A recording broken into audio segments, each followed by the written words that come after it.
We use a strainer and a paper towel. ザルとペーパータオルを使います。Put a paper towel on the strainer.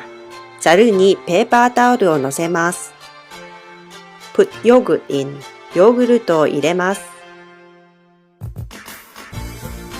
Make it flat. 平らにします。Put cookies on.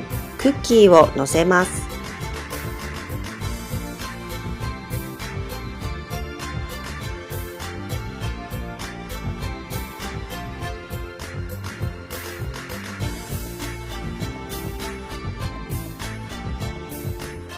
Leave it in the fridge overnight. 冷蔵庫で一晩寝かせます。Flap it. ひっくり返します。Remove the paper towel. ペーパータオルを取ります。Cut cake and put jam on. ケーキを切ってジャムを乗せます。It's done. 出来上がりです。